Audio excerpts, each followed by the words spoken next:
আসসালামু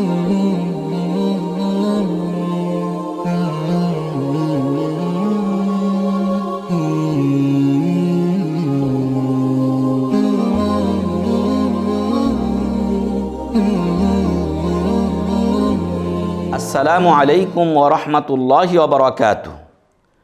আলহামদুলিল্লাহ ওয়াসসালাতু ওয়াসসালামু আলা রাসূলিল্লাহ ওয়া আলা আলিহি ওয়া সাহবিহি ওয়া মান ওয়ালাহু আম্মা বা'দ। সম্মানিত দর্শক শ্রোতা, আপনারা দেখছেন ইহইয়াউস সুন্নাহ টেলিভিশন। আমাদের নির্ধারিত বই হচ্ছে হাদিসে আরবাঈন। লেখক হলেন ইমাম মহিউদ্দিন আন-নাওয়ী রাহিমাহুল্লাহ।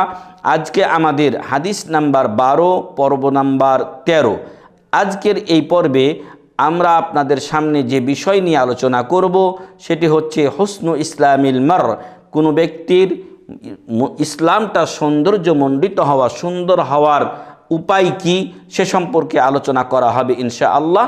আজকের হাদিসটি বর্ণনা করেছেন প্রখ্যাত সাহাবী, সর্বাধিক হাদিস বর্ণনাকারী, যিনি 5374টি হাদিস বর্ণনা করেছেন, যার উপনাম, কুনিয়ত বা উপনাম হলো আবু হুরাইরা, যার মূল নাম হলো আব্দুর রহমান বিন সাখর আদ-দাওসী রাদিয়াল্লাহু আনহু।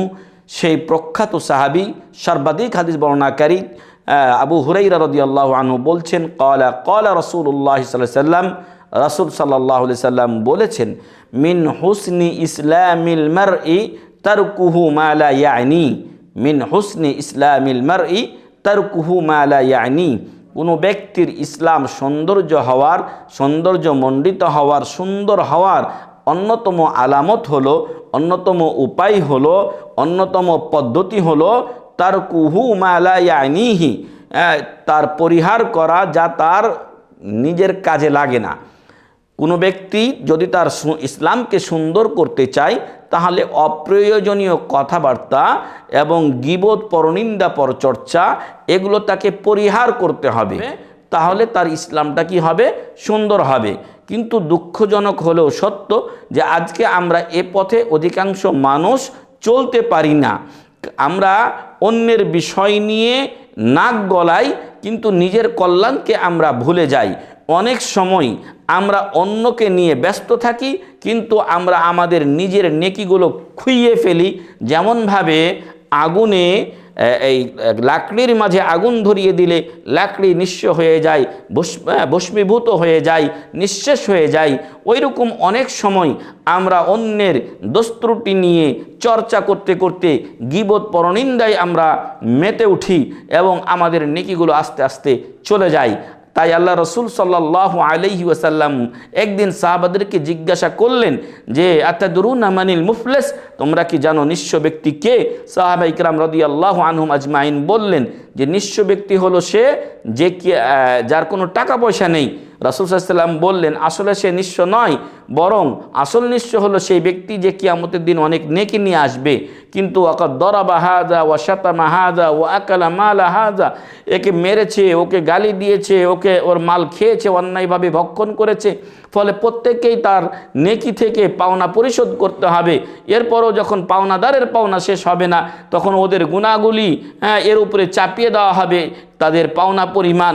ফলে এই লোক জাহান্নামে যাবে গুনার ভার নিয়ে, আর ওদের গুনাহ হালকা হয়ে ওরা জান্নাতে যাবে। আল্লাহু আকবার, কঠিন অবস্থা। এজন্য মিন হুসনে ইসলামিল মারই তারকুহু মা লা ইয়ানি, কোনো ব্যক্তির ইসলাম সৌন্দর্যমণ্ডিত, সুন্দর হওয়ার আলামত, চিহ্ন হলো, পদ্ধতি, উপায় হলো যে আমরা আমাদের অপ্রয়োজনীয় কথাবার্তা এগুলো পরিহার করব। আজকালকে আমরা যখন একাধিক ব্যক্তি একসাথে বসে কথাবার্তা বলি, তখন আমরা আমাদের কল্যাণে কথা বলি না, বরং আমরা তখন কথা বলি অমুকে কি করলো, অমুকে কি করলো ইত্যাদি নিয়ে।